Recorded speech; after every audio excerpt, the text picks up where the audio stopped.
ओम अज्ञानतिमिरान्धस्य ज्ञानाञ्जनशलाकया चक्षुरुन्मिलितं येन तस्मै श्रीगुरुवे नमः। श्रीचैतन्यमनोभीष्टं स्थापितं येन भूतले स्वयं रूपकदा मह्यं ददाति स्वपदान्तिकं। वन्देऽहं श्रीगुरुं श्रीयुतपदकमलं श्रीगुरून् वैष्णवांश्च। श्रीरूपं साग्रजातं सहगण रघुनाथान्वितं तं सजीवं साद्वैतं सावधूतं परिजनसहितं कृष्णचैतन्यदेवं श्रीराधा कृष्णपादान् सहगण ललिता श्रीविशाखान्वितंश्च। नमो विष्णुपादाय कृष्णपृष्ठाय भूतले श्रीमते भक्तिवेदान्तस्वामिनिति नामिने। नमस्ते सारस्वते देवे गौरवाणी प्रचारिणे निर्विशेषशून्यवादी पाश्चात्यदेशतारिणे। नमो महावदन्याय कृष्णप्रेमप्रदायते कृष्णाय कृष्णचैतन्यनामने गौरत्वसे नमः। हे कृष्ण करुणा सिंधु दीनबंधो जगत्पते गोपेश गोपिका कांत राधा कांत नमोस्तुते। तप्त कांचन गौरांगी राधे वृंदावनेश्वरी वृषभानुसुते देवी प्रणमामि हरिप्रिये। वाञ्छाकल्पतरुभ्यश्च कृपा सिंधुभ्य एव च पतितानां पावनेभ्यो वैष्णवेभ्यो नमो नमः। श्री कृष्ण चैतन्य प्रभु नित्यानंद श्री अद्वैत गदाधर श्रीवासादि गौर भक्तवृंद। हरे कृष्ण कृष्ण कृष्ण हरे हरे, हरे राम राम राम हरे।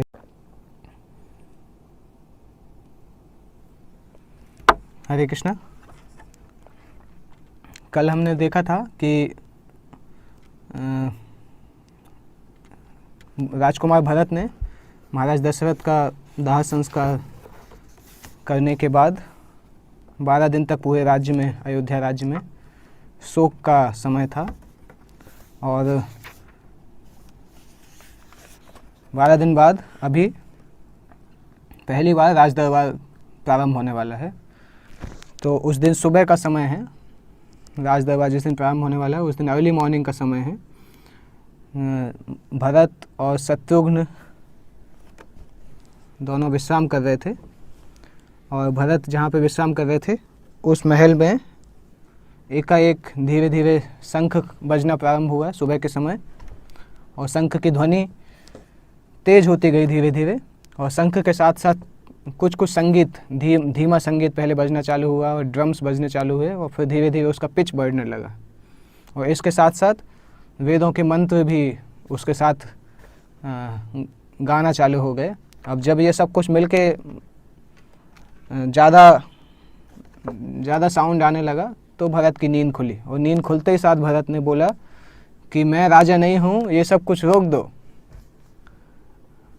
तुरंत इस तरह से बोला और वशिष्ठ पीछे खड़े हुए थे। भरत ने वशिष्ठ को नहीं देखा परंतु वशिष्ठ जी पीछे खड़े हुए थे और उन्होंने जब ये देखा कि भरत ने ऐसा बोला कि मैं राजा नहीं हूँ, ये सब म्यूजिक रोक दो, तो वशिष्ठ मुस्कुराते हुए वहाँ से चले गए।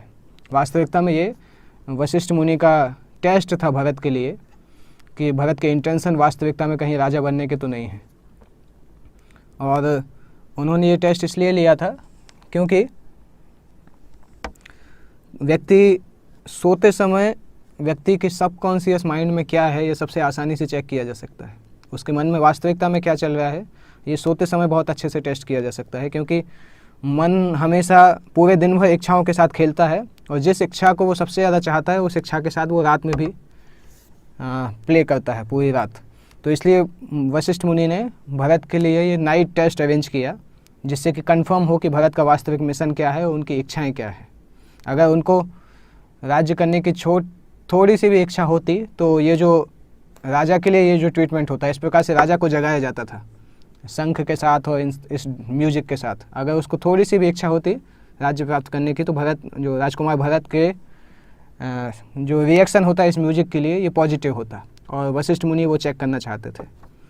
तो राजकुमार भरत ने अपनी सबकॉन्शियस इच्छाओं को भी बहुत ध्यान से डील किया, क्योंकि जब कोई व्यक्ति बहुत असंभव मिशन को प्राप्त करने के लिए जाता है तो सावधानी जो है वो ऑप्शनल नहीं है, उसके पास सावधानी होनी चाहिए। तो जो लोग ड्रीम करते हैं और जो लोग अचीव करते हैं उसमें ये अंतर होता है कि अचीवर्स जो होते हैं वो ड्रीम में भी कार्य करते हैं और ड्रीमर्स जो होते हैं वो वास्तविकता में भी कुछ कार्य नहीं करते हैं, केवल ड्रीम करते हैं। तो अपने मन की सटल से सटल लेवल पे भी भरत राम के प्रति सरेंडर्ड थे। कभी भी उनके मन में एक अंश भी, एक आयोटा भी ऐसा विचार नहीं था कि उनको राजगद्दी की आवश्यकता है। तो उन्होंने इसलिए राजा को हर प्रकार से जो ट्रीटमेंट मिलना चाहिए वो सारा ट्रीटमेंट उन्होंने रिजेक्ट किया। और भरत ने इस प्रकार से बोला अपने भाई को देख के कि देखो कैकेयी ने कितना ज़्यादा नुकसान किया है। एक राजा के बिना जो राज्य है वो एक ऐसा है जैसे कोई बोट समुद्र के बीच में, राडा समुद्र के बीच में फंसी हुई है और उसके अंदर कोई बोट को संभालने वाला नहीं है। और दोनों के दोनों भाई फिर दौड़ के राज दरबार में जाते हैं, क्योंकि आज बहुत दिन बाद पहला दिन था राज दरबार के लिए। कई महीनों के बाद, कई हफ्तों के बाद ये पहली बार राज दरबार प्रारंभ हो रहा था। तो जैसे ही वो लोग राज दरबार के अंदर गए, सभी वहाँ पे खड़े हो गए और उनको उनकी सीट पे पहुँचाया गया। उसके बाद वशिष्ठ मुनि ने बोलना प्रारंभ किया, क्योंकि वशिष्ठ उस राज्य के सबसे सीनियर व्यक्ति हैं और राजा के गुरु हैं, इसलिए उन्होंने बोलना प्रारंभ किया कि भगवान की कृपा से और सौभाग्य से राज्य में इतना सारा लॉस होने के बाद भी राज्य अभी तक सुरक्षित है। अभी तक अयोध्या पे किसी ने अटैक नहीं किया है। राजा दशरथ नहीं हैं और चले गए हैं हेवनली एबोर्ड के लिए, और राम और लक्ष्मण भी यहाँ पे नहीं हैं, जंगल चले गए हैं। तब भी ये सौभाग्य है कि अयोध्या पे अभी तक कोई आँच नहीं आई, किसी भी प्रकार की कोई समस्या अभी तक नहीं आई है। परंतु इस प्रकार की सुरक्षा जो है ये परमानेंट नहीं है, टेम्परेरी है, क्योंकि बिना राजा के इस प्रकार की सुरक्षा ज़्यादा दिन तक लॉस्ट नहीं करती है। अगर कोई ब्राह्मण या कोई विज्ञानी व्यक्ति जिसको ज्ञान है, वो वेदों के प्रति अज्ञान रहता है और वेदों के लिए उसकी जो ड्यूटीज़ है वो पूरा नहीं करता है, केवल भौतिक सुख की प्राप्ति करता है, तो ये बहुत ख़राब है उसके लिए। इसी तरह से क्षत्रिय के लिए ये बहुत ख़राब वस्तु है कि वो राज्य को शासन करने के ज्ञान को नहीं जानता है और राज्य के लोगों के प्रति अपना प्रेम डेवलप नहीं करता है। तो ये क्षत्रिय के लिए एक बहुत दया की वस्तु या बहुत खराब वस्तु है। इसी प्रकार से एक वैश्य के लिए बहुत खराब स्थिति है जब वो कृपण है, उसके पास पैसा है परंतु पैसे को दान में नहीं देता है, लोगों की मदद नहीं करता है, तो वैश्य के लिए बहुत ख़राब स्थिति है। इसी प्रकार के शूद्र के लिए बहुत ख़राब स्थिति है। अगर वो एक्सपर्ट है, स्किल्ड है, बहुत चीज़ें जानता है, परंतु उसका व्यवहार ठीक नहीं है और हमेशा अपने घमंड बताता है अपने एक्सपर्टीज़ के लिए, अपने स्किल्स के लिए, तो वो शूद्र के लिए बहुत ख़राब वस्तु है। अगर कोई शिष्य अपने गुरु के प्रति जो उसकी शपथ हैं उस शपथ का पालन नहीं करता है, तो शिष्य के लिए भी बहुत ख़राब वस्तु है। अगर कोई गृहस्थ केवल अज्ञानता के कारण धर्म के कार्य को पूरा नहीं करता है, तो उसके लिए भी बहुत खराब वस्तु है। इसी प्रकार से अगर कोई तपस्वी तपस्या करना छोड़ देता है, त्यागी व्यक्ति अगर तपस्या करना छोड़ देता है और सुख के लिए और शांति के लिए, भौतिक सुख और शांति के लिए आसक्ति प्राप्त करता है, तो उसके लिए भी बहुत खराब वस्तु है। परंतु उन सबसे ज़्यादा खराब वस्तु है वो राजकुमार भरत, एक ऐसा राज्य जिसमें कोई प्रामाणिक या क्वालिफाइड राजा नहीं है। इन सबसे खराब है, क्योंकि क्वालिफाइड राजा नहीं होने से राज्य कभी भी बिखर सकता है। इसलिए वो भरत राजा दशरथ श्योरली ऊपर के लोकों में गए हैं, क्योंकि उन्होंने पुण्य का जीवन बिताया, तो इसलिए उनके प्रति सोच के ज़्यादा दुख मत करो, उनके निर्देशों को पालन करने का कार्य करो। राजा ने आपको राज्य प्रदान किया है, जब आप जाने के पहले उन्होंने आपको राज्य प्रदान किया है, तो उनके शब्दों को आप सत्य बनाइए, इस राज्य को स्वीकार करिए। राजा के लिए उनके शब्दों से ज़्यादा और कुछ महत्वपूर्ण नहीं था। यद्यपि वो राम को कितना प्रेम करते थे, परंतु अपनी शपथ पूरी करने के लिए उन्होंने राम से भी वियोग को सहन किया और अपना जीवन भी उन्होंने दे दिया अपनी शपथ पूरी करने के लिए। तो अपने पिता के इस प्रकार की आज्ञा मान के आप इस राज्य का शासन करिए और पिता की वाणी का सम्मान करके। और आपको ये एग्जाम्पल भी याद रखना चाहिए कि ये पिता की वाणी को पालन करने के लिए परशुराम जैसे लोगों ने भी कितने सारे कठिन कार्य किए थे, केवल पिता की आज्ञा को पूरा करने के लिए। और ययाति की स्टोरी, ययाति को जब शुक्राचार्य ने आशीर्वाद शाप दिया था कि आपका जवानी चला जाएगा और आप बूढ़े हो जाएंगे, तो ययाति के पुत्र ने उनके 5वें पुत्र पुरु जो थे, उन्होंने अपनी जवानी अपने पिता को दे दी थी, वो पिता का बुढ़ापा स्वीकार कर लिया था। कुछ साल के बाद ऐसा हुआ था कि ययाति ने तो सुख भोग लिया, फिर उन्होंने अपनी जवानी पुरु को वापस कर दी और साथ साथ अपना राज्य भी पुरु को दे दिया।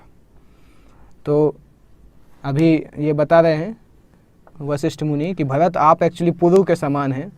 महाराज दशरथ यद्यपि आप छोटे हैं, राम बड़े हैं, राम इस राज्य के अधिकारी हैं, परंतु महाराज दशरथ ने आपको राज्य दिया है, इसलिए इस राज्य को स्वीकार करने से आपको कोई पाप नहीं लगेगा। ये राज्य अपने आप आपके पास आया है, इसलिए आप आके इस राज्य को स्वीकार करिए और इस राज्य के लोगों को सुरक्षा प्रदान करिए। इस प्रकार से वशिष्ठ मुनि बोल रहे थे। परंतु जब वशिष्ठ मुनि और आगे बोलना चाह रहे थे तो भरत महाराज से, राजकुमार भरत से ये स्वीकार नहीं हुआ कि इस प्रकार से वशिष्ठ मुनि बोल रहे हैं। वो अपने इमोशंस को रोक नहीं पाए और भरत इस प्रकार से फिर बोलना प्रारंभ करते हैं। वास्तविकता में वशिष्ठ मुनि जो बोल रहे हैं, भरत को ऐसा लग रहा है कि कोई उनके ऊपर पत्थर फेंक रहा है, उनके हृदय में बहुत पेन हो रहा है इस प्रकार की बातों को सुन के। और वशिष्ठ मुनि ने जब ये बातें बोली तो भरत की आंखों से आंसू बहना चालू हो गए और इस प्रकार से ऐसा लगा कि जैसे भरत को कोई ने जहर पिलाने की कोशिश की हो। परंतु उसी समय भरत ने अपनी आंखों को बंद किया और भगवान राम का स्मरण किया, भगवान राम का स्मरण किया, भगवान राम का नाम को ध्यान किया और भगवान राम को स्मरण करते ही साथ भरत के जो डर था, जो फियर था, वो चला गया और वो एकदम स्थिर फील होने लगे। तो भरत ने अपने मन में सोचा कि अगर केवल भगवान राम के याद करने से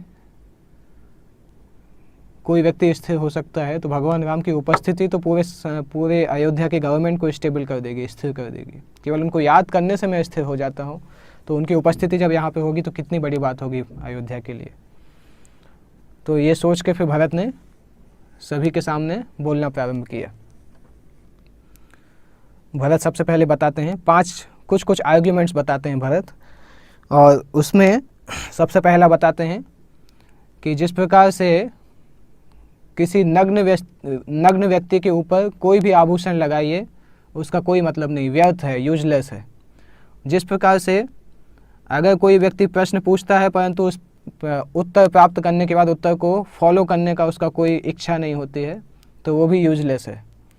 जिस प्रकार से कोई बीमार व्यक्ति के लिए भोग करने की सारी वस्तुएं यूजलेस हैं, जिस प्रकार से कोई व्यक्ति जो कि भगवान के प्रति समर्पित नहीं है, भगवान का भक्त नहीं है, उसके लिए किसी भी मंत्र का जप करना यूजलेस है। जिस प्रकार से इस शरीर से आत्मा निकल जाने के बाद ये शरीर यूजलेस हो जाता है, उसी प्रकार से मेरे पास जो कुछ है अगर मेरे साथ भगवान राम नहीं है तो वो सब कुछ यूजलेस है, मैं भगवान राम के प्रति यूजलेस हूँ। ये भरत का पहला आर्ग्यूमेंट था कि इतनी सारी उपमाएं भरत ने दी हैं और उससे बोला है कि राम की उपस्थिति के बिना ये भरत जो है ये कोई कार्य का नहीं है, ये मैं व्यर्थ हूँ भगवान राम की उपस्थिति के बिना। इसके बाद दूसरा आर्ग्यूमेंट राजकुमार भरत बताते हैं कि मैं भी भगवान राम की प्रॉपर्टी हूँ और ये राज्य भी भगवान राम की प्रॉपर्टी है, तो ऐसा कैसे हो सकता है कि एक प्रॉपर्टी दूसरी प्रॉपर्टी को यूज करे या उसको अधिकार करे, क्योंकि मैं खुद भी राम की प्रॉपर्टी हूँ, ये राज्य भी भगवान राम का है, तो हम दोनों राम को बिलोंग करते हैं। दो प्रॉपर्टी के बीच का जो संबंध होता है वो मालिक के थ्रू होता है, तो मेरा अयोध्या से जो संबंध है वो राम के थ्रू है, तो अयोध्या पे मेरा कोई अधिकार नहीं, क्योंकि मैं भी भगवान राम की प्रॉपर्टी हूँ, अयोध्या भी भगवान राम की प्रॉपर्टी है, तो वास्तविकता में भगवान राम इसके ओनर हैं। और तीसरा आर्ग्यूमेंट उन्होंने बताया कि केवल एक धार्मिक व्यक्ति को इस राज्य सिंहासन पर बैठना चाहिए। कोई व्यक्ति जो मुझसे चरित्र में हर वस्तु में इतना ऊंचा है, उससे मैं ये सिंहासन कैसे छीन सकता हूँ? मैं ऐसा सोच भी नहीं सकता कि मैं किसी इतने ऊंचे व्यक्ति से सिंहासन छीन सकता हूँ।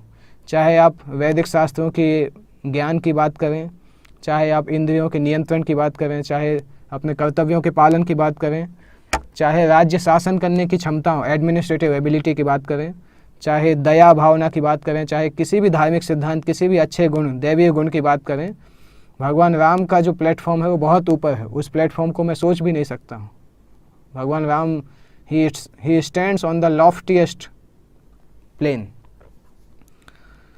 तो केवल वो ही इस राज्य सिंहासन पर बैठने लायक हैं। जिस पल मैं यहाँ पे बैठूंगा इस सिंहासन के ऊपर, उस पल ये धरती जो है धरातल छोड़ के रसातल में चली जाएगी मेरे पाप के कारण, क्योंकि मेरे जैसा पापी व्यक्ति भगवान राम जैसे धार्मिक व्यक्ति को कैसे रिप्लेस कर सकता है। तो मेरे राज सिंहासन पे बैठने से ये धरती रसातल में चली जाएगी।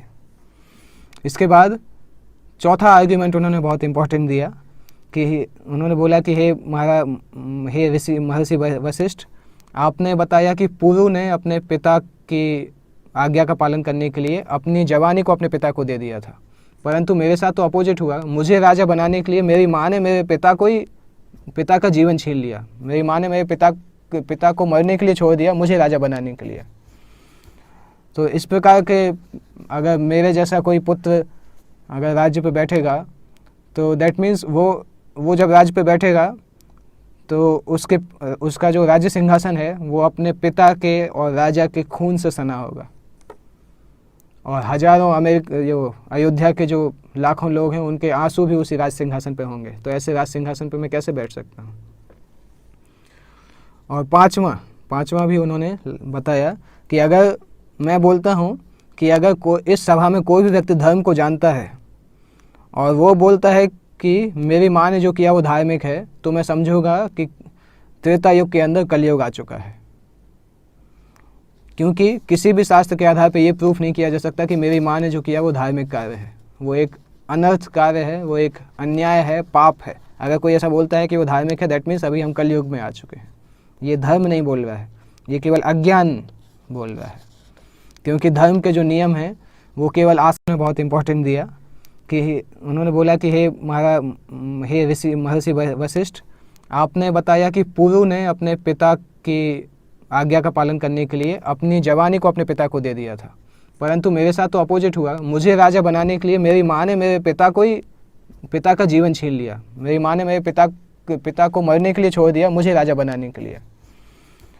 तो इस प्रकार के अगर मेरे जैसा कोई पुत्र अगर राज्य पे बैठेगा तो दैट मीन्स वो जब राज्य पे बैठेगा तो उसका जो राज्य सिंहासन है वो अपने पिता के और राजा के खून से सना होगा, और हजारों अयोध्या के जो लाखों लोग हैं उनके आंसू भी उसी राज सिंहासन पे होंगे। तो ऐसे राज सिंहासन पे मैं कैसे बैठ सकता हूँ।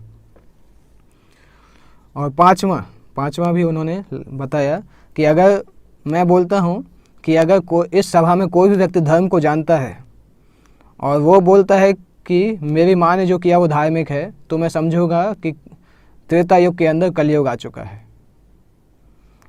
क्योंकि किसी भी शास्त्र के आधार पर ये प्रूफ नहीं किया जा सकता कि मेरी माँ ने जो किया वो धार्मिक कार्य है। वो एक अनर्थ कार्य है, वो एक अन्याय है, पाप है। अगर कोई ऐसा बोलता है कि वो धार्मिक है, दैट मीन्स अभी हम कलयुग में आ चुके हैं।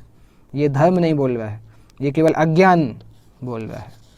क्योंकि धर्म के जो नियम हैं वो केवल आसक्ति के कारण नहीं होते हैं। धर्म के नियम बहुत स्ट्रॉन्ग सिद्धांतों पर आधारित होते हैं। धर्म के नियमों को कोई कॉम्प्रोमाइज़ नहीं कर सकता है। उसके बाद राजकुमार भरत ने बोला कि अगर संसार के सारे बुद्धिमान लोग भी आज आके मुझे बोलें कि मेरा राजा बनना सभी धार्मिक सिद्धांतों के आधार पे है, तब भी मैं इस राज्य को स्वीकार नहीं करूंगा। ऐसा बोल के राजकुमार भरत ने अपने हाथों को जोड़ा और राज्याभिषेक के लिए जो सामान रखा था उसकी परिक्रमा की, और बोला कि अगर कोई व्यक्ति अयोध्या के राजा हैं तो वो भगवान राम हैं, और मैं ये श्योर करूँगा कि भगवान राम अयोध्या के राजा बने। मेरी माँ ने जो भी पाप किया है, जो भी पाप गलत कार्य किया है, मैं उस कार्य को ख़त्म करूँगा और खुद जंगल जाके भगवान राम को यहाँ पे भेजूँगा। मैं इस पूरे अयोध्या राज्य को इनवाइट करता हूँ अभी मेरे साथ जंगल जाने के लिए, और हम सभी साथ में जाके भगवान राम को प्रार्थना करेंगे, उनसे विनती करेंगे कि आके अपने राज्य को भोग करें, और राज्याभिषेक के ये सारे सामान हम अपने साथ लेके जाएंगे, और वहीं पे उनका राज्याभिषेक करके उनको वापस लेके आएंगे।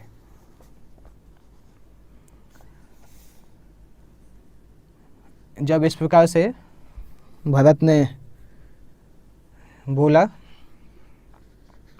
तो वशिष्ठ मुनि की आंखों से आंसू आने लगे। उनके आंसू पूरे उनके गाल पे और चेहरे को उनको गिले करने लगे, और वशिष्ठ मुनि को उस समय रियलाइज़ हुआ कि उन्होंने जो ट्रेनिंग दी थी, जो प्रशिक्षण दिया था इन चारों भाइयों को, वो कभी व्यर्थ नहीं हुआ। भरत एक आदर्श शिष्य हैं, और भरत का जो आज डिसीजन है वो डिसीजन उनकी वशिष्ठ मुनि के प्रति सबसे बड़ी गुरु दक्षिणा है। इस प्रकार से वशिष्ठ मुनि एकदम खुश हो गए, और राजकुमार भरत के इस प्रकार के शब्दों से सभी लोग चारों तरफ खुशी होने लगी। अयोध्या के नागरिकों की आंखों से खुशी के आंसू बह रहे थे। उनको पता चला कि एट लास्ट अयोध्या से सत्यता अभी तक गई नहीं है। और भरत ने सुमंत्र को बोला कि आर्मी को मोबिलाइज करिए और जंगल में जाने का रास्ता तैयार करिए। कई दिनों से अयोध्या के लोग भगवान राम के वियोग के विष को सहन कर रहे थे।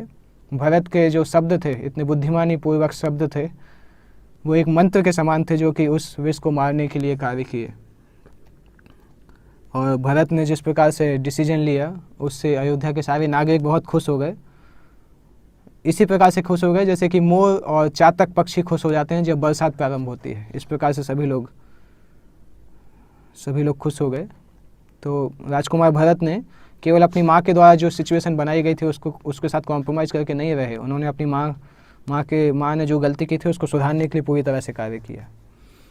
एक नागरिक ने बोला इस प्रकार से कि राजकुमार भरत, आप भगवान राम के प्रति प्रेम की प्रतिमूर्ति हैं, personification of love for Ram.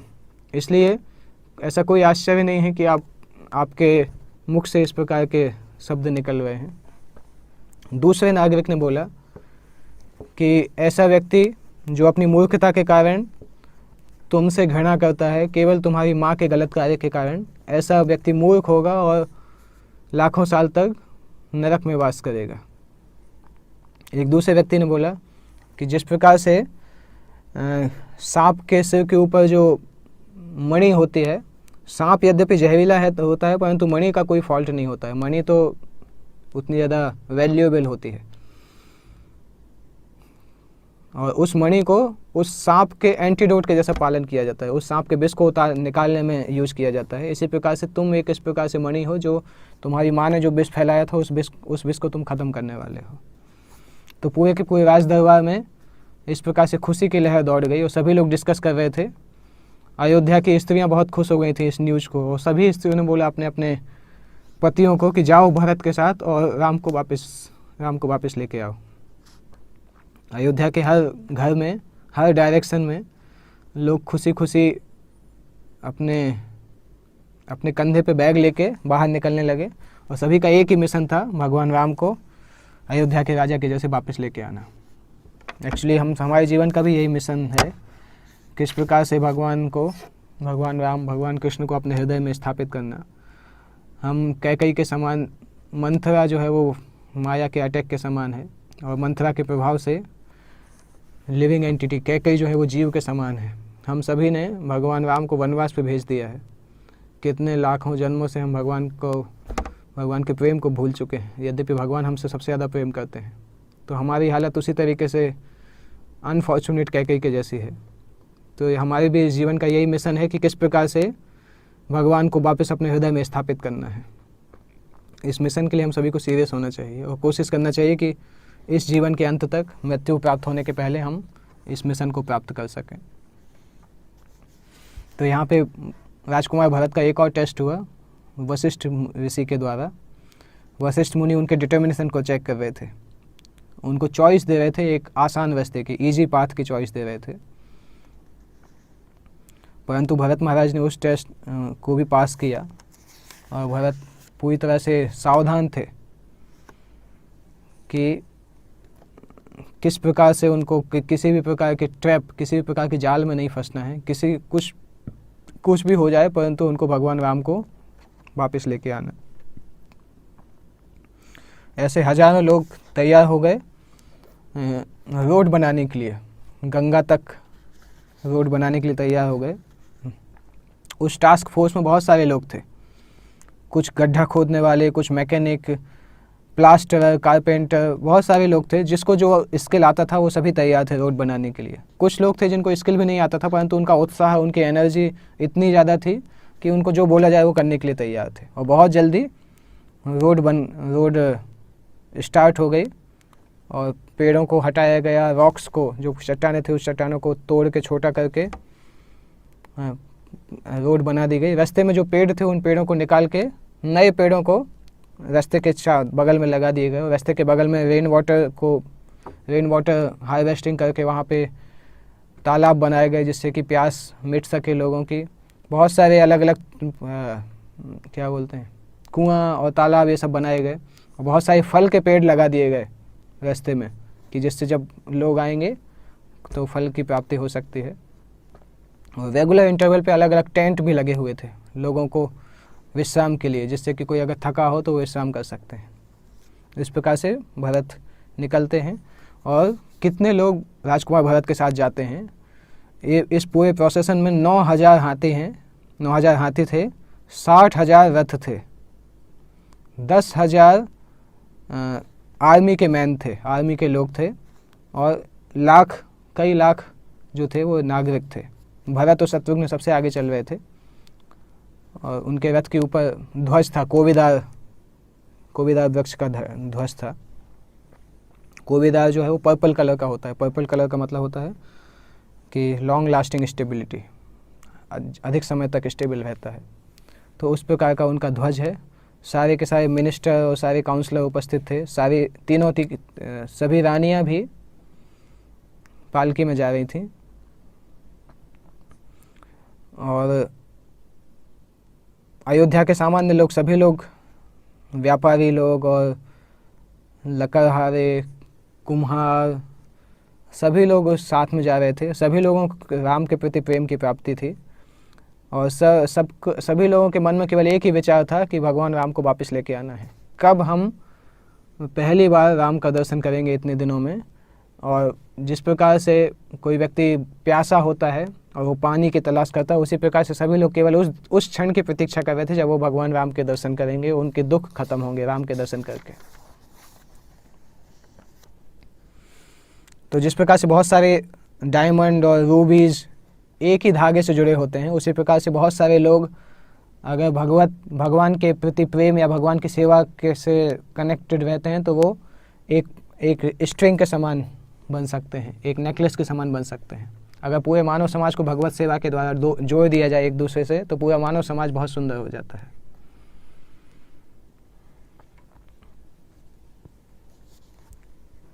उनके पैर जैसे जैसे आगे जा रहे थे, उनके मन में वो सारी चीज़ों को सोच रहे थे। सबसे आगे भरत चल रहे थे। भरत का मन भी फ्यूचर में देख रहा था। भरत इमेजिन कर रहे थे कि किस प्रकार के जीवन उनके भाई व्यतीत कर रहे होंगे। तब उनको समझ में आया कि उनके भाई शायद जंगल के रास्तों पे पैदल चल रहे होंगे, उनके पास रथ नहीं होगा। और यहाँ पे वो एक रथ में जा रहे हैं इतनी आसानी से, इतनी रोड पे। जैसे ही भरत ने के मन में ये विचार आया, उनका रथ रुक गया और उनके पैर ऑटोमेटिकली ज़मीन पे आ गए और भरत पैदल चलना चालू किए।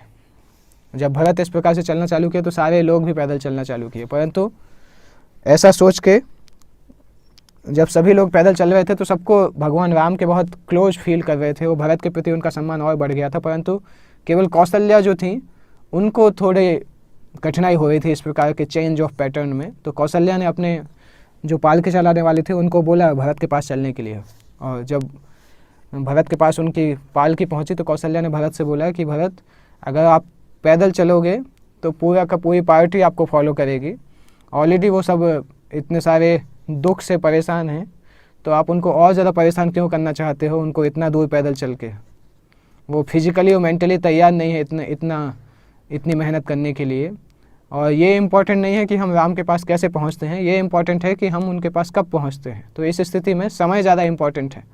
तो मेरा एक रिक्वेस्ट है कि आप अपने रथ पे चलिए और तेज़ी से चलना प्रारंभ करिए।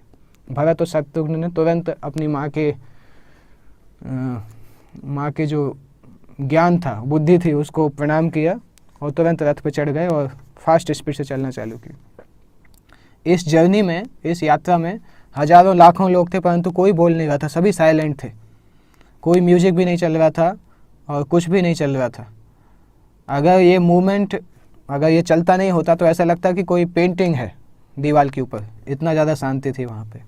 यद्यपि अंदर शांति थी, यद्यपि बाहर लोगों के शांति दिखाई दे रही थी, परंतु लोगों के मन में केवल एक ही आवाज़ आ रही थी कि भगवान राम को अयोध्या वापस लेके आना है।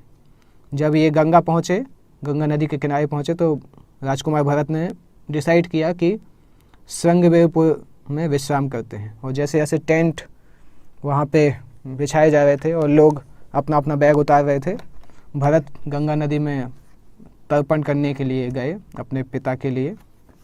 उसी समय निषाद राजगुह ने भी देखा कि अयोध्या की इतनी बड़ी सेना यहाँ पे आ रही है और उनके उनके जो राज्य में जो लोग थे वो बहुत ध्यान से इस आर्मी को देख रहे थे कि वो आर्मी वहाँ पे अपना सेटअप कर रही हैं। और गुह ने जब इन लोगों को देखा तो गुह को थोड़ी शंका हुई कि ये लोग आर्मी लेके यहाँ पे क्यों आए हैं, क्या इनकी इच्छा भगवान राम पे आक्रमण करने की है। इस प्रकार से गुह ने सोचा और गुह ने अपने लोगों को बोला कि इनकी इतनी बड़ी आर्मी है, परंतु इससे ज़्यादा मेरे अंदर शक्ति है कि मैं राम को बचाना चाहता हूँ। चाहे कितनी भी बड़ी आर्मी हो, परंतु ये आर्मी हमारी दृढ़ प्रतिज्ञा से आगे नहीं जा सकती है। और इस आर्मी से क्लियरली पता चल रहा है कि ये भरत की आर्मी है। क्यों एक नया जो राजा नया बना है, क्यों वो अपने वनवासी भाई के पास आर्मी लेके जाएगा? केवल इसका एक ही आंसर है। अगर आर्मी लेके कोई राजा अपने भाई के पास जा रहा है वनवास में, तो उसका ये आंसर है कि भरत कुछ गलत सोच रहे हैं राम के बारे में। राम को वो जंगल में ही ख़त्म करना चाहते हैं। तो अभी मैं तैयार हूँ, मैं अपने मित्र के लिए अपना जीवन दान दे दूंगा। मैं मर जाऊंगा, परंतु भगवान राम को सुरक्षा प्रदान करूंगा। और मुझे आशा है कि आप लोग भी मेरे लिए तैयार हैं भगवान राम के प्रति अपने जीवन को समर्पित करने के लिए। जब सभी लोगों ने इस प्रकार से बोला कि हाँ हम तैयार हैं, तब गुह ने बोला कि अपने अपने तीरों को निकालो और एक लड़ाई के लिए तैयार रहो। हमारे पास 500 बोट हैं, इस प्रकार से कि इस किनारे से उस किनारे तक ये लोग जा नहीं सकते हैं। अगर उनको जाना होगा तो हमारी बोट्स से निकल के ही जाना होगा। उन 500 बोट्स में 100 लोगों को बिठाओ जो कि धनुर्विद्या में बहुत एक्सपर्ट हों। इस गंगा के इस पार और गंगा के बीच में ही हम इन सबको ख़त्म कर देंगे। गंगा के उस पार तक हम किसी को भी नहीं पहुंचने देंगे। इस प्रकार से निषाद राज ने बोला कि सबसे पहला तो इनके लिए समस्या है इतनी बड़ी नदी, जो कि बहुत कठिन होगी, परंतु अगर इन्होंने मैनेज किया पास करने के लिए तो ये हमारी आर्मी को पार नहीं कर पाएंगे। इस प्रकार से हम इन सभी को ख़त्म करके भगवान राम की सुरक्षा करेंगे। परंतु उसके बाद निषाद राज गुह ने बोला कि ये सारे कार्यों की आवश्यकता होगी अगर भरत वास्तविकता में राम के प्रति शत्रुता अपने हृदय में रखते हैं। तो अगर वो राम के प्रति शत्रुता नहीं रखते हैं और राम के मित्र हैं, तो हम इन्हीं बोट को उपयोग करके उनको गंगा के दूसरी पार पहुंचाएंगे। तो मैं पहले भरत के पास जाऊंगा और टेस्ट करूंगा कि उनका इंटेंशन क्या है, उनके मन में क्या है, और मैं आपको इशारा करूंगा, क्योंकि मैं बहुत एक्सपर्ट हूँ। ना तो प्रेम ना घृणा, मेरे पास से कुछ नहीं छुप सकता है। तो मैं आप लोगों से, अगर मुझे थोड़ा सा भी संदेश होता है कि भरत इस प्रकार से सोच रहे हैं, तो मैं आपको बताऊंगा और तुरंत हम इनके ऊपर अटैक कर देंगे। इस प्रकार से फिर निषाद राज अच्छे खाना, अच्छा भोजन और शहद ये सब लेके गुह वहाँ पे जाते हैं टेंट के पास में। तो निषाद राज गुह के इस निर्णय से एक चीज़ पता चलता है, एक लीडर के अंदर बहुत इंपॉर्टेंट क्वालिटी होना चाहिए जो इनके अंदर है।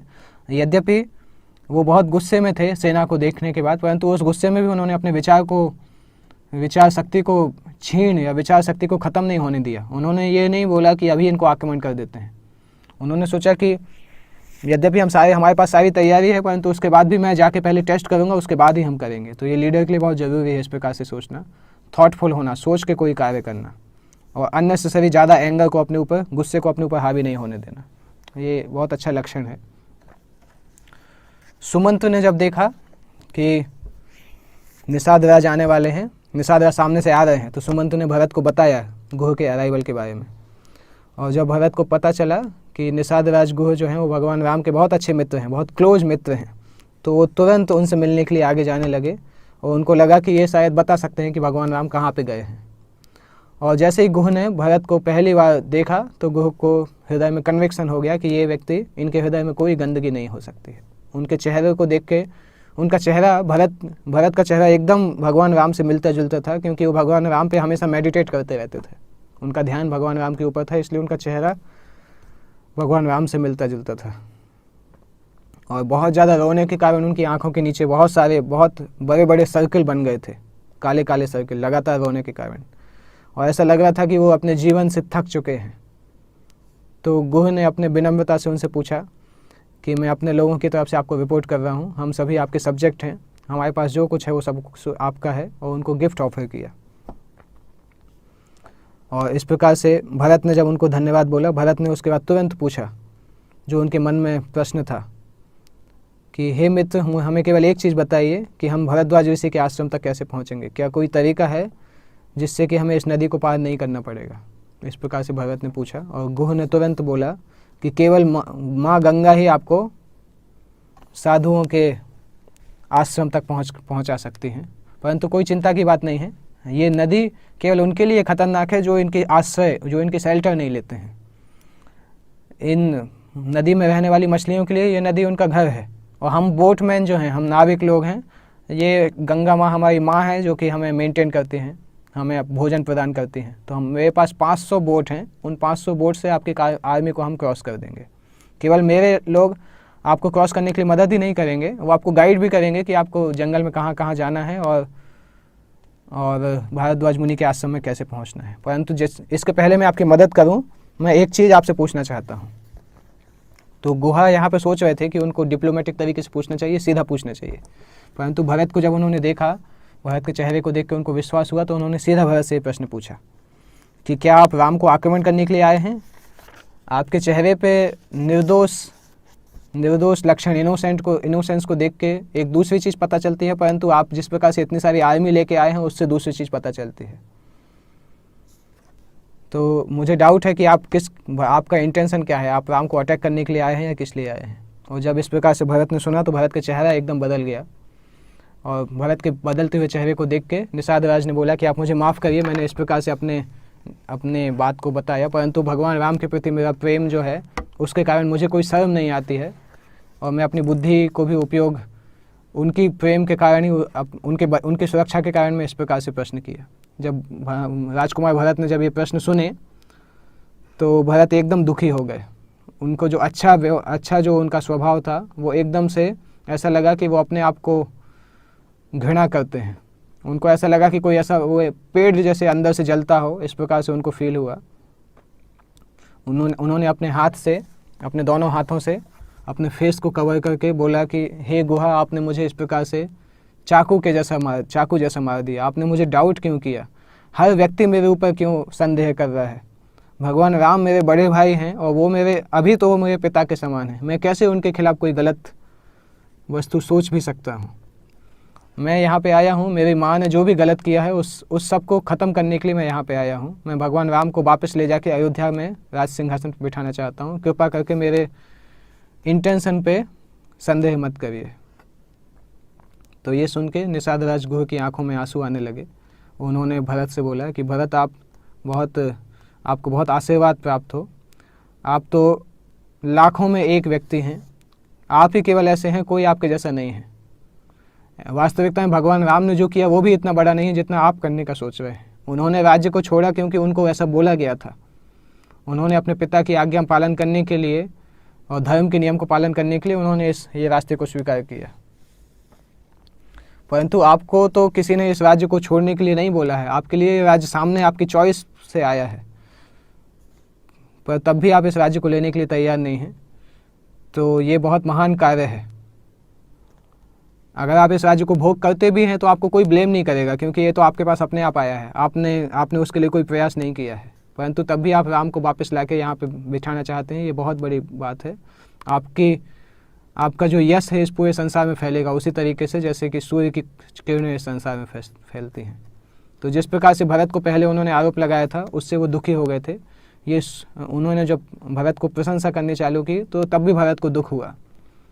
उन्होंने कैसे भी करके डिस्कशन को दूसरे डायरेक्शन में लेके गए। तो जो भक्त होते हैं उनको दुख में भी उनको दुख और सुख दोनों को डील करना चाहिए। ऐसा नहीं कि भरत दुख अपने बारे में उन्होंने जो क्रिटिसिज्म सुना उससे दुखी हो गए और जब उनकी प्रशंसा हुई तो खुशी हो गए। भरत ने प्रशंसा से भी खुशी नहीं हुई। प्रशंसा जब उनको मिली तो उन्होंने उस चीज़ को, दोनों चीज़ों को इग्नोर किया। उन्होंने भरत का पॉजिटिव एटीट्यूड नहीं था प्रशंसा के लिए। हर ब्लेम उनको जो मिला उससे उनको कन्विंस हुआ कि उनको अपने मिशन में आगे बढ़ना है। और इसी तरह से जब उनको कोई ने प्रशंसा की तो भरत को लगा कि ये प्रशंसा मुझे उस स्तर तक पहुंचना है। इस प्रकार से हमें दुख और सुख को डील करना चाहिए। इसके बाद जब निषाद राज गुह ने बोला कि आज रात आप यहीं पे विश्राम करिए, और रात व्यतीत हो गई। भरत अपने टेंट में लेट सोने की कोशिश कर रहे थे, परंतु उनको सोना बहुत कठिन लग रहा था। उनकी आंखों में नींद नहीं थी, दुख के कारण उनकी आंखों में बिल्कुल भी नींद नहीं थी, और केवल वो बिस्तर पे लेटे हुए थे। उनका मन हमेशा सोच रहा था कि उनके जीवन में आगे कितनी कठिनाई आने वाली है, और वो ये भी सोच रहे थे उस रात उनको जो सपना आया था केकई देश में, वो सपना कितना खतरनाक था, परंतु जब वो सो के उठे तो वास्तविकता उससे भी ज़्यादा खतरनाक थी, ये वो सोच रहे थे। और भरत का दुख हिमालय के समान था, और उनके दुख के कारण उनके मुंह से लगातार बातें निकलती रहती थीं, और लगातार वो रोते रहते थे। इस प्रकार से जब उन्होंने देखा कि उनको नींद नहीं आने वाली है, तो भरत टेंट के बाहर निकल के आए। बाहर उन्होंने देखा कि गुह बैठे हुए हैं और आसमान की तरफ देख रहे हैं और आगे का रास्ता देख रहे हैं। उन्होंने शत्रुघ्न को भी देखा कि शत्रुघ्न वहाँ पे घूम रहे हैं। तो अब चूंकि भरत बहुत दुखी थे, चारों तरफ उनको अंधेरा दिखाई दे रहा था, तो वो अंधेरे में और ज़्यादा अपने आप को और अंधेरे में डुबाना नहीं चाहते थे, और वो ज्ञान और नॉलेज, ज्ञान और कृपा की प्राप्ति करना चाहते थे। इसलिए उन्होंने गुहा से रिक्वेस्ट किया भगवान राम, लक्ष्मण और सीता की जो यात्रा थी संगवेरपुर में, उस यात्रा को डिस्क्राइब करने के लिए, क्योंकि कुछ ही दिन पहले वो तीनों वहाँ पे आए थे। तो भरत ने सोचा कि अगर वो उनके बारे में सुनेंगे तो उनको शांति मिलेगी, और भगवान राम की कथा से उनको शांति मिलेगी। और निषाद राज ने फिर हर चीज़ एकदम डिटेल में बताया, क्या क्या इमोशंस उन लोगों के थे, तीनों लोगों के, वो भी बताया। जिस समय से वो लोग आए थे और जब तक वो रात में सोए, वो सब कुछ उन्होंने बताया। उसके बाद उन्होंने ये भी बताया, लक्ष्मण के साथ उनका जो डायलॉग हुआ था, जो लक्ष्मण रात में सोए नहीं थे, उन्होंने ये भी बताया कि वो भी जगे हुए थे राम और सीता को सुरक्षा करने के लिए। तो जब गुह का एक और नाम है गहन गोचर। गहन गोचर मतलब ऐसे व्यक्ति जो कि जिनकी बातें बहुत डीप होती हैं, जिनके कार्य भी बहुत डीप होते हैं, उसको गुह बोला जाता है, डीप पर्सन। परंतु भरत का नाम है अप्रमेय। अप्रमेय का मतलब भरत की बुद्धि इतनी ज़्यादा तेज है कि वो किसी भी व्यक्ति को पहचान सकते हैं, चाहे वो कितना भी डीप हो, कितना भी छुपा हुआ हो। तो जब गुह ने इस प्रकार से बोला कि वो पूरी रात जागते रहे राम और सीता की रक्षा करने के लिए, तो भरत ने सोचा कि गुह जो थे वो लक्ष्मण के साथ पूरी रात जागते रहे। लक्ष्मण भी जाग रहे थे और गुह भी उसके पीछे जाग रहे थे, क्योंकि गुह को लक्ष्मण के ऊपर विश्वास नहीं था। भरत इस बात को समझ गए, और भरत ने ये समझा कि गुह के लिए भगवान राम एक इतने महत्वपूर्ण खजाने के समान थे, और वो उस महत्वपूर्ण खजाने को हर व्यक्ति से बचाना चाहते थे। उनको किसी और पे विश्वास नहीं था, उनको लगता था कि भगवान राम की सुरक्षा सबसे ऊपर होनी चाहिए। दूसरे दिन जब वो लोग संगवेरपुर से जा रहे हैं, तो गुह ने बताया कि भगवान राम और लक्ष्मण ने अपने बालों में भी जटाधारी बन गए थे। उन्होंने अपने बालों को खोल के पेड़ की छाल से जटा स्वीकार कर ली थी, और ये देख के गुह को बहुत दुख हुआ था। और जब भरत ने इस प्रकार से सुना, तो भरत ने भी बोला कि जब भरत ने सुना कि उनके भाई का जो तपस्या है वो और बढ़ती जा रही है, तो भरत को और ज़्यादा दुख हुआ, और भरत एकदम उस दुख के कारण ज़मीन पर गिरने वाले थे, परंतु शत्रुघ्न ने उनको आके संभाल लिया। और जब भरत फिर चेतना में वापस आते हैं, तो भरत उस स्थान को देखना चाहते हैं जहाँ पे भगवान राम और सीता उस रात में विश्राम किए थे। और निषाद राज गुह उनको लेके जाते हैं उस जगह पे, और भरत ने जब अपनी आँखों को देखा कि जहाँ पे भगवान राम और सीता विश्राम कर रहे थे, उस जगह को देखा, तो उनकी आंखें ऐसा लग रहा था जैसे अपने सॉकेट से बाहर निकलने वाली हैं दुख के कारण। और भरत सोच रहे थे, अभी इन आँखों से और कितना दुख मुझे देखना पड़ेगा। मैंने अपने पिता के मृत शरीर को देखा है, अपने भाई को इतना दुख सहन करते हुए देखा है, अपनी कौशल्या माँ जो हैं उनको इतना दुख सहन करते हुए देखा है, और अपनी कैकई जो मेरी माँ है उसको इतना ज़्यादा, उनके अंदर इतने खराब गुणों को देखा है। इन सभी चीज़ों को देखते देखते मेरी आंखें अभी परेशान हो चुकी हैं। और भरत ने फिर जहाँ पे भगवान राम और सीता विश्राम किए थे, उसके बगल में जाके भरत रोने लगे, और रोते हुए भरत ने बोला कि आज मैं समझ पाया हूँ कि समय कितना शक्तिशाली होता है। जो व्यक्ति हमेशा इतनी लग्जरी में रहते थे, आज वो इस प्रकार से रहने के लिए विवश हैं। और फिर भरत ने एक इम्पॉर्टेंट चीज़ बोली कि आज तक अयोध्या सुरक्षित है, उसके सारे सिस्टम कोलैप्स हो गए हैं, कोई राजा नहीं है, परंतु उसके बाद भी उसके गेट भी खुले हुए हैं। सारे सिस्टम कोलैप्स हो चुके हैं, राजा नहीं है, अयोध्या के गेट हमेशा खुले हुए हैं, तब भी अयोध्या अभी भी सुरक्षित है, क्योंकि भगवान राम अपने मन में अयोध्या को याद कर रहे हैं और अपने मन से अयोध्या की रक्षा कर रहे हैं। केवल उन मेंटली अयोध्या को प्रोटेक्ट करने के कारण अयोध्या अभी तक सुरक्षित है।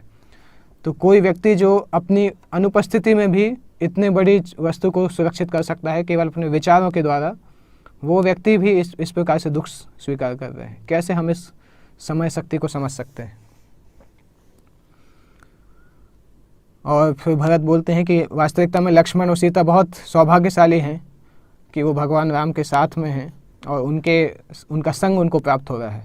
इस बिस्तर को देखने के बाद अभी मुझे कोई भी सुख या कंफर्ट को मैं एंजॉय नहीं कर सकता हूँ, और आज ही मैं शपथ लेता हूँ कि मैं जब तक भगवान राम वापस नहीं आते हैं तब तक मैं सॉफ्ट बिस्तर पे नहीं सोऊंगा, मैं हमेशा ज़मीन में सोऊंगा या हार्ड सरफेस पे सोऊंगा अपने भाई के समान, और मैं कोई भी अच्छा भोजन नहीं करूँगा, केवल फल फूल, जंगली फल फूल खाऊंगा, और मैं इन सॉफ्ट क्लॉथ को छोड़ के मैं अपने बालों को जटाधारी बना दूंगा, और 14 साल तक मैं कभी भी महल में नहीं रहूँगा, सिटी में भी नहीं रहूँगा, मैं सिटी के बाहर रहूँगा, महल में नहीं रहूँगा। इस समय तक कई अयोध्यावासी वहाँ पे आ चुके थे और भरत के दुख और भरत की इस शपथ को सभी लोगों ने सुना। जैसे भरत ने अपनी शपथ को पूरा किया, भीड़ के पीछे कोई एक व्यक्ति थे, वो ज़मीन पे गिर गए दुख के कारण। महारानी कैकेयी थी जो इन्होंने इतनी आशा नहीं की थी कि सिचुएशन इतनी ज़्यादा बदल जाएगी। उनका जो मास्टर प्लान था भरत को राजा बनाने का, वो पूरा मास्टर प्लान ख़त्म हो गया था। और उनको इतना दुख हो रहा था कि जो वो अपने पुत्र के लिए उन्होंने इतना सब कुछ किया, और उनके पुत्र जो है वो उनको अभी पता चल रहा था कि उन्होंने कौशल्या के पुत्र के साथ कितना ख़राब किया, और उनको वो दुख वापस मिल रहा था कैकेयी को। और ऐसा बोल के भरत फिर अपने टेंट में वापस आए। अभी सोने की इच्छा भी ख़त्म हो चुकी थी। केवल अपने भाई के बारे में सोच के भरत का हृदय संतुष्ट रहने वाला था, तो उन्होंने पूरी रात फिर विश्राम नहीं किया। जैसे ही भरत वहाँ से निकले, अयोध्या के सभी लोग वहाँ पे आए और उस जगह पे गए जहाँ पे भगवान राम और सीता ने विश्राम किया था, और बहुत दुख के साथ उन्होंने उस जगह को सम्मान किया और उसके चक्कर लगाए, परिक्रमा की। सभी लोग रो रहे थे और कैकेयी को गालियाँ दे रहे थे, भरत की बहुत प्रशंसा करते थे, और दशरथ के इस संसार से जाने के प्रति बहुत दुखी थे, और भगवान राम के प्रति बहुत चिंतित थे। और उस दिन कोई भी नहीं सोया, भरत भी नहीं सोए, अयोध्या के कोई व्यक्ति नहीं सोए, सूर्य के अलावा कोई भी उस दिन नहीं सोया। तो इससे पता चलता है ऐसे स्थान जहाँ पे महान लोग या भगवान महान कार्य करते हैं, वो स्थान महान बन जाते हैं। भगवान राम और सीता एक घास के बेड पे सोए, और केवल दूसरों के सुख के लिए उन्होंने इस प्रकार के सेक्रीफाइस को स्वीकार किया, इसलिए वो स्थान जो था वो बहुत महत्वपूर्ण बन गया, और हमेशा उस स्थान को तीर्थ के जैसा पूजा जाने लगा। इसके आगे क्या होता है, भरत किस प्रकार से संगवेरपुर से जाके महर्षि भारद्वाज के आश्रम में और चित्रकूट में जाते हैं, वो कल हम डिस्कस करेंगे। जगत गुरु श्रील प्रभुपाद की जय।